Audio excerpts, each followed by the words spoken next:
ಮನೋಜ್ ತುಂಬಾ ವೇಗವಾಗಿ ಓಡ್ತಾ ಇದ್ದ. ಹೇಗಂದ್ರೆ ಅವನನ್ನ ಯಾರೋ ಹಿಂಬಾಲಿಸ್ತಿರೋ ಹಾಗೆ. ಅವನ್ಗೆ ಒಂದು ಹಳೆಯದಾದ ಬಂಗ್ಲೆ ಕಾಣಿಸುತ್ತೆ.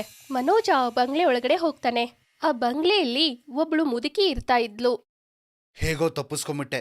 ಒಂದ್ ವೇಳೆ ಸಿಕ್ಕಾಕೊಂಡಿದ್ರೆ ಅವನು ಏನ್ ಮಾಡ್ತಿದ್ನೋ ನಿಜವಾಗ್ಲೂ ನನಗೆ ಗೊತ್ತಿಲ್ಲ. ಎಲ್ಲಿವರೆಗೂ ಹೀಗೆ ಓಡ್ತಾ ಇರ್ತೀಯಾ? ಓಡಿ ಎಲ್ಲಿ ಹೋಗ್ತೀಯಾ? ಇವತ್ತಲ್ಲ ನಾಳೆ ನಿನ್ ಜೀವನದಲ್ಲಿ ನೀನ್ ಅದನ್ನ ಎದುರಿಸ್ಲೇಬೇಕಾಗುತ್ತೆ. ಎಲ್ಲಿವರೆಗೂ ಹೀಗೆ ಓಡ್ತಾ ಇರ್ತೀಯಾ ಹೇಳು? ಆ ವಯಸ್ಸಾದ ಮುದುಕಿಗೆ ಎಲ್ಲ ಗೊತ್ತಾಗುತ್ತೆ ಅವನು ಕಳ್ಳ ಅಂತ.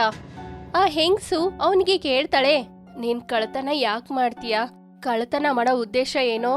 ದುರಾಸೆನಾ ಅಥವಾ ಅನಿವಾರ್ಯನಾ? ನಾನು ಬೇಕು ಅಂತ ಕಳ್ತನ ಮಾಡೋದಿಲ್ಲ. ನನಗೆ ಬೇರೆ ದಾರಿನೇ ಇಲ್ಲ.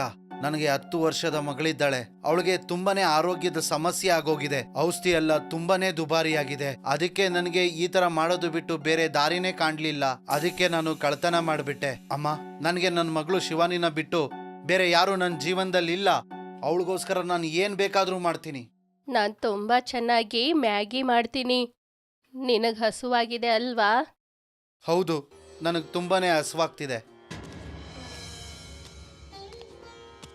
ಆ ವಯಸ್ಸಾದ ಹೆಂಗ್ಸು ತನ್ನ ಕೈಯಿಂದ ಮ್ಯಾಗಿನ ಮಾಡ್ಕೊಡ್ತಾಳೆ. ಅವನ್ ಮೊದ್ಲಿನ ಕೆಲ್ಸದ ಬಗ್ಗೆ ಅವಳು ಕೇಳ್ತಾಳೆ. ಮೊದಲು ನಾನು ಊರಲ್ಲಿ ಮಿಲ್ಕ್ ಶೇಕ್ ಮಾಡ್ತಿದ್ದೆ. ಆಮೇಲೆ ಆ ಹೋಟೆಲ್ ಮುಚ್ಚೋಗ್ಬಿಡ್ತು.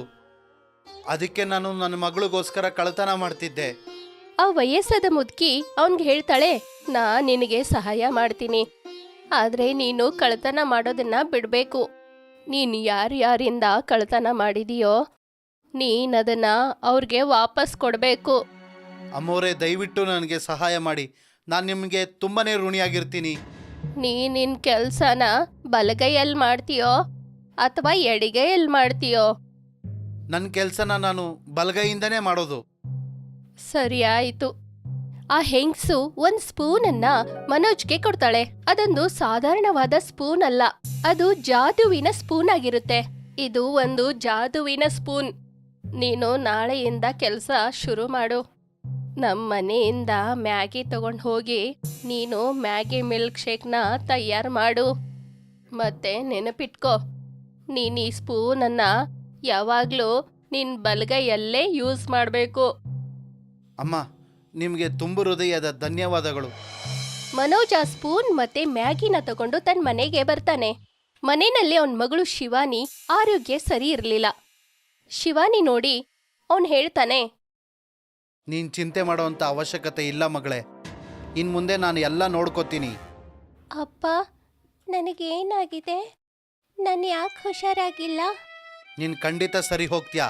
ನಾನು ನಾಳೆಯಿಂದ ಮ್ಯಾಗಿನ ಮಾರೋ ಅಂತ ಕೆಲಸ ಮಾಡ್ತಿದ್ದೀನಿ. ಆದ್ರೆ ಅಪ್ಪ, ನಿಮ್ಗೆ ಮ್ಯಾಗಿ ಮಾಡಕ್ ಬರುತ್ತಾ? ಇಲ್ಲ ಮಗಳೇ, ನನಗದು ನಾಳೆನೇ ಗೊತ್ತಾಗೋದು. ಒಬ್ಬ ಒಳ್ಳೆ ತಾಯಿ ನನಗೆ ಮ್ಯಾಗಿ ಮಿಲ್ಕ್ ಶೇಕ್ನ ಹೇಗೆ ಮಾಡೋದು ಅಂತ ಹೇಳ್ಕೊಟ್ಟಿದ್ದಾಳೆ. ಅದಕ್ಕೆ ನಾನು ನಾಳೆ ಮ್ಯಾಗಿ ಮಿಲ್ಕ್ ಶೇಕ್ ಮಾರೋ ಅಂತ ಕೆಲಸ ಮಾಡ್ತೀನಿ. ಮಾರನೇ ದಿನ ಮನೋಜ್ ತನ್ನ ತಳ್ಳೋ ಗಾಡಿ ಹತ್ರ ಹೋಗ್ತಾನೆ. ಮತ್ತೆ ಆ ಹೆಂಗ್ಸು ಕೊಟ್ಟಿರೋ ಸ್ಪೂನಿಂದ ಮ್ಯಾಗಿನ ಮಿಕ್ಸ್ ಮಾಡ್ತಾ ಇರ್ತಾನೆ. ಅವನು ಮ್ಯಾಗಿ ಮಿಲ್ಕ್ ಶೇಕ್ ಮಾಡ್ತಿರುವಾಗ ಅಲ್ಲಿ ಒಬ್ಬ ವ್ಯಕ್ತಿ ಹೋಗ್ತಾ ಇದ್ದ. ಮತ್ತೆ ಮಿಲ್ಕ್ ಶೇಕ್ ಮಾಡೋದಕ್ಕೆ ಶುರು ಮಾಡ್ಬಿಟ್ಟಿಯಾ? ಮಿಲ್ಕ್ ಶೇಕ್ನ ಈ ಊರಲ್ಲಿ ಯಾರು ತಗೊಳ್ಳೋದೇ ಇಲ್ವಲ್ಲ. ಮತ್ತ್ಯಾಕೆ ಬಿಸ್ನೆಸ್ ಶುರು ಮಾಡ್ಬಿಟ್ಟೆ? ಇದು ಬರೀ ಮಿಲ್ಕ್ ಶೇಕ್ ಅಲ್ಲ, Maggi milkshake. Maggi milk ಶೇಕಾ? ಕೊಡು. ಹಾಗಾದ್ರೆ ನಾನೊಂಚೂರು ಕುಡಿದು ನೋಡ್ತೀನಿ ನೀನು ಯಾವ ತರ ಮಿಲ್ಕ್ ಶೇಕ್ ಮಾಡಿ ಮಾರ್ತಾ ಇದೀಯಾ ಅಂತ. ಸರಿ, ಈಗಲೇ ಕೊಟ್ಟೆ. ಮನೋಜ್ ಆ ವ್ಯಕ್ತಿಗೆ ಮ್ಯಾಗಿ ಮಿಲ್ಕ್ ಶೇಕ್ ಅನ್ನ ಕೊಡ್ತಾನೆ. ಆ ವ್ಯಕ್ತಿ ಅದನ್ನ ತಿಂದ ತಕ್ಷಣ ಅವನದನ್ನ ಹೊಗಳಕ್ಕೆ ಶುರು ಮಾಡ್ತಾನೆ. ವಾಹ್ ಮನೋಜಣ್ಣ, ವಾಹ್, ಇದು ತುಂಬಾನೇ ಚೆನ್ನಾಗಿದೆ. ಇದನ್ನ ತಿಂದು ಮನ್ಸಿಗೆ ತುಂಬಾನೇ ತೃಪ್ತಿ ಆಯ್ತು. ನನಗೆ ಇನ್ನೊಂದು ಪ್ಲೇಟ್ ಕೊಡಿ ತಿನ್ನೋದಕ್ಕೆ. ಸರಿ, ಈಗಲೇ ಕೊಟ್ಟೆ. ನಿಧಾನವಾಗಿ ಮನೋಜ್ ಮಾಡಿರೋ ಮ್ಯಾಗಿ ಮಿಲ್ಕ್ ಶೇಕ್ ವ್ಯಾಪಾರ ಚೆನ್ನಾಗಿ ನಡೀತಾ ಹೋಯ್ತು. ಮನೋಜ್ ಕಳ್ತನ ಮಾಡಿರೋ ಹಣವೆಲ್ಲ ವಾಪಸ್ ಕೊಟ್ಬಿಡ್ತಾನೆ. ಜಮೀನ್ದಾರ್ಗೆ ವಾಪಸ್ ಕೊಡೋ ಹಣನ ಮಾತ್ರ ಉಳಿಸ್ಕೊಂಡಿದ್ದ. ಮನೋಜ್ ಜಮೀನ್ದಾರ್ ಮನೆಗೆ ಹೋಗ್ತಾನೆ ಮತ್ತೆ ಹೇಳ್ತಾನೆ, ಜಮೀನ್ದಾರ್ರೆ, ದಯವಿಟ್ಟು ನನ್ನನ್ನು ಕ್ಷಮಿಸ್ಬಿಡಿ. ಕೆಲವು ದಿನಗಳ ಹಿಂದೆ ನಾನು ನಿಮ್ಮಿಂದ ಒಂದು ದುಡ್ಡನ್ನ ಕಳ್ತನ ಮಾಡಿದ್ದೆ. ಆ ದುಡ್ಡನ್ನ ನಾನು ನಿಮಗೆ ವಾಪಸ್ ಕೊಡೋದಕ್ಕೆ ಬಂದಿದ್ದೀನಿ. ಜೊತೆಗೆ ನಾನು ನನ್ನ ಅಂಗಡಿಯಿಂದ ಮ್ಯಾಗಿ ಮಿಲ್ಕ್ ಶೇಕ್ ತಗೊಂಬಂದಿದ್ದೀನಿ. ಹೌದಾ? ನನ್ನ ಮನೆಯಿಂದ ನೀನು ದುಡ್ಡನ್ನ ಗೊತ್ತಿಲ್ಲದೆ ಕಳ್ತನ ಮಾಡ್ಕೊಂಡು ಹೋದ್ಯಾ? ನನ್ನ ಹತ್ರ ಅಷ್ಟು ದುಡ್ಡಿದೆ. ಕಳ್ತನ ಆಗಿದ್ರು ಕೂಡ ನಾನು ಮರ್ತೋಗಿರ್ಬಹುದೇನೋ. ನನ್ನ ಮನೆಯಿಂದ ನೀನು ಕಳ್ತನ ಮಾಡಿದ್ಯಾ ಅಂತಂದ್ರೆ ನೀನನ್ನ ಹಾಗೆ ಸುಮ್ಮನೆ ಬಿಟ್ಬಿಡಕ್ ಆಗೋದಿಲ್ಲ. ಆದ್ರೆ 2 ಪಟ್ಟು ಹಣನ ನೀನ್ ನನ್ಗೆ ವಾಪಸ್ ಕೊಡೋದ್ಬೇಕು. ಹೌದು, ನಾನು ಅಷ್ಟು ದುಡ್ಡನ್ನ ವಾಪಸ್ ತಂದಿದ್ದೇನೆ. ನಾನು ಯಾರ್ಯಾರ ಮನೆಯಿಂದ ದುಡ್ಡನ್ನ ಕಳ್ತನ ಮಾಡಿದ್ನೋ ಅವ್ರಿಗೆಲ್ಲ 2 ಪಟ್ಟು ದುಡ್ಡನ್ನ ವಾಪಸ್ ಕೊಡ್ತಾ ಇದ್ದೀನಿ. ಅದ್ರ ಜೊತೆಗೆ ಮ್ಯಾಗಿ ಮಿಲ್ಕ್ ಶೇಕ್ ಅನ್ನು ಕೂಡ. ಮನೋಜ್ ಜಮೀನ್ದಾರ್ಗೆ ಹಣನ ವಾಪಸ್ ಕೊಟ್ಬಿಡ್ತಾನೆ. ಜಮೀನ್ದಾರ್ಗೆ ಆಶ್ಚರ್ಯ ಆಗುತ್ತೆ. ಮನೋಜ್ ಹತ್ರ ಇಷ್ಟೊಂದ್ ಹಣ ಹೇಗ್ ಬಂತು ಅಂತ. ಇವನ್ ಕದ್ದಿರೋ ಹಣಕ್ಕಿಂತ 2 ಪಟ್ಟು ಹಣನ ವಾಪಸ್ ಕೊಡ್ತಾ ಇದ್ದಾನೆ ಅಂತ ಜಮೀನ್ದಾರ್ ತನ್ನ ಕೆಲಸಗಾರನಾದ ಗುಲ್ಲುನ ಕರೀತಾನೆ. ಏ ಗುಲ್ಲು, ಆ ಮನೋಜ್ ಇದ್ನಲ್ಲ, ಅವನ್ ಹೇಗೆ ಅಷ್ಟೊಂದು ಶ್ರೀಮಂತನಾಗ್ಬಿಟ್ಟ? ಯಾವುದೋ ದೊಡ್ಡ ಮನೆಯಿಂದ ದುಡ್ಡನ್ನ ಕಳ್ತನ ಮಾಡಿರ್ಬೇಕು. ಕಳ್ತನ ಮಾಡಿಲ್ಲ, ಅವನು ವ್ಯಾಪಾರ ಶುರು ಮಾಡ್ಬಿಟ್ಟಿದ್ದಾನೆ.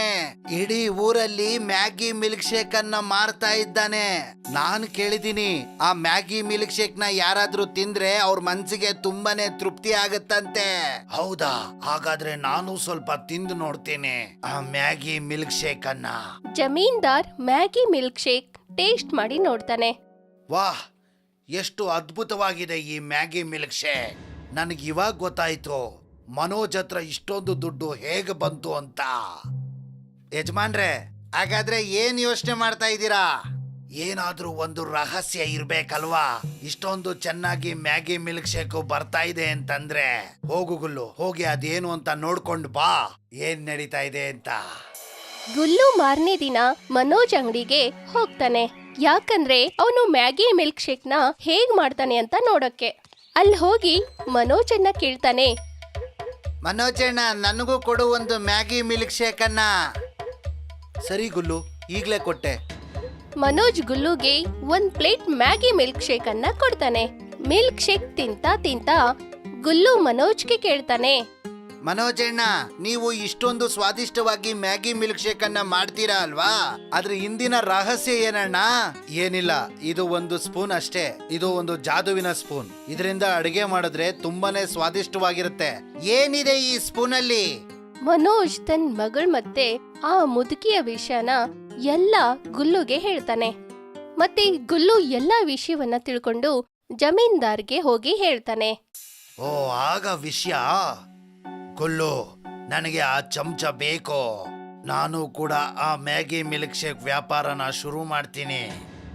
ಹಾಗಿದ್ರೆ ಮಾಲೀಕ್ರೆ, ನೀವೇನ್ ಮಾಡ್ತೀರಾ? ನಾವಿಬ್ರು ಅವನ ಅಂಗಡಿಗೆ ಹೋಗಿ ಅವನ ಸ್ಪೂನ್ ಅನ್ನ ಕಳ್ತನ ಮಾಡ್ಬಿಡೋಣ. ಕಳ್ಳನ್ ಮನೆಯಿಂದ ಕಳ್ತನ ಮಾಡೋದಾ? ಎಲ್ರಿಗಿಂತ ದೊಡ್ಡ ಕಳ್ಳರು ನೀವೇ ಆಗ್ಬಿಟ್ರಿ. ಸುಮ್ನಿರು, ರಾತ್ರಿ ಆದ್ಮೇಲೆ ನನ್ ಜೊತೆ ಬಾ. ರಾತ್ರಿ ಆದ ತಕ್ಷಣ ಜಮೀನ್ದಾರ್ ಮತ್ತೆ ಗುಲ್ಲು ಇಬ್ರು ಸೇರ್ಕೊಂಡು ಮನೋಜ್ ಅಂಗಡಿಗೆ ನುಗ್ತಾರೆ. ಮತ್ತೆ ಆ ಸ್ಪೂನ್ ಅನ್ನ ಹುಡುಕ್ತಾ ಇರ್ತಾರೆ. ಆಗ ಗುಲ್ಲುಗೆ ಆ ಸ್ಪೂನ್ ಕಾಣಿಸ್ಕೊಳ್ಳುತ್ತೆ. ಮಾಲೀಕ್ರೆ, ನೋಡಿ, ಈ ಜಾದುವಿನ ಸ್ಪೂನ್ ಇಲ್ಲೇ ಇದೆ.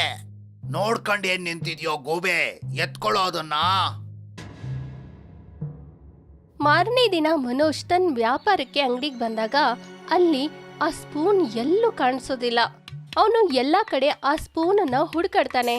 ಆದ್ರೆ ಆ ಸ್ಪೂನ್ ಅವನ್ಗೆ ಸಿಗೋದಿಲ್ಲ. ಇದೇ ಮೊದಲೇ ಬಾರಿ ಅವನ ಮಗಳು ಅವನ ಅಂಗಡಿ ಹತ್ರ ನಡ್ಕೊಂಡು ಬಂದಿದ್ಲು. ಮಗಳೇ, ನನ್ನ ಸ್ಪೂನ್ ಅನ್ನ ನಾನು ಇಲ್ಲೇ ಎಲ್ಲೋ ಇಟ್ಟಿದ್ದೆ. ಆದ್ರೆ ಎಷ್ಟೇ ಹುಡುಕಿದ್ರು ಆ ಸ್ಪೂನ್ ಕಾಣಿಸ್ತಾನೇ ಇಲ್ಲ. ಪರವಾಗಿಲ್ಲ ಅಪ್ಪ, ನಾನಿವಾಗ ಹುಷಾರಾಗಿದ್ದೀನಿ ಪೂರ್ತಿಯಾಗಿ. ನಾವಿಬ್ರು ಇನ್ಮೇಲೆ ಕಷ್ಟಪಟ್ಟು ಕೆಲಸ ಮಾಡೋಣ. ದೇವರೇ ಕೊಡ್ತಾನೆ, ದೇವರೇ ತಗೊಳ್ತಾನೆ. ಎಲ್ಲ ಇದು ಈಶ್ವರನ ಮಹಿಮೆ. ಇನ್ನೊಂದ್ ಕಡೆ ಜಮೀನ್ದಾರ್ ಮತ್ತೆ ಗುಲ್ಲು ಇಬ್ರು ಸೇರ್ಕೊಂಡು ತಮ್ದೇ ಆಗಿರೋ ಮ್ಯಾಗಿ ಮಿಲ್ಕ್ ಶೇಕ್ ಅಂಗಡಿನ ಓಪನ್ ಮಾಡ್ತಾರೆ. ಆದ್ರೆ ಇವರಲ್ಲಿ ಒಂದು ವ್ಯತ್ಯಾಸ ಇತ್ತು. ಜಮೀನ್ದಾರ್ ಮತ್ತೆ ಗುಲ್ಲು ಇಬ್ರು ತಮ್ಮ ಎಡಗೈಯಿಂದ ಕೆಲಸ ಮಾಡ್ತಿದ್ರು. ಆ ವಯಸ್ಸಾದ ಹೆಂಗಸು ಮನೋಜ್ಗೆ ಸ್ಪೂನ್ ಕೊಡ್ತಾ ಹೇಳಿದ್ಲು, ಒಳ್ಳೇದು, ನೀನು ಬಲ್ಗೈಯಲ್ಲಿ ಕೆಲಸ ಮಾಡ್ತೀಯ.